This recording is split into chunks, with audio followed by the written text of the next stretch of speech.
But ahead of the release of the Aged Care Royal Commission interim report this week, Australia's National Aged Care Association has called for reform in the sector. Emily Burley joins us now live from the National Aged Care Conference in Adelaide. Emily, and we've been looking at all sorts of evidence come out over the past few months, and people are pushing government not to wait for the findings in the end, but to get cracking on reform.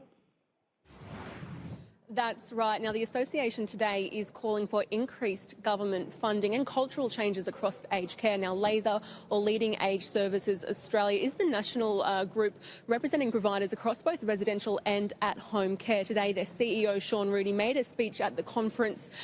He said the time is now for that reform with Australia's ageing population, and as the Aged Care Royal Commission continues, he said a new approach needs to be taken towards aged care, one that treats all ageing Australians equally, regardless of wealth or location, and one that is based on respect. Now, he said the Royal Commission has been a turning point for the industry. Let's take a listen. The Royal Commission is absolutely fundamental to realising better ageing futures for all older Australians. Our industry fully supports the Royal Commission and looks forward to the interim report that will be released later this week.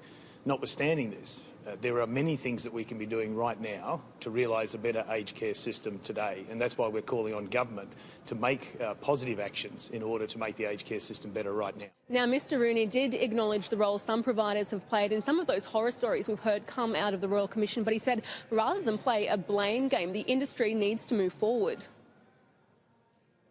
Look, there have been some appalling failures in Australia's aged care system. Those failures are inexcusable and unacceptable. And we know, and countless other reviews have found, that the vast majority of people in Australia's aged care sector, so workers and employers, do a good job in meeting the needs of those they care for. But it's fundamentally important that the lesson here is that if there is one failure of care that affects you or someone you love, that's just one failure too. As we said, that interim report is due this week, by Thursday in fact, but the final report is still some time away. That will be released in November next year.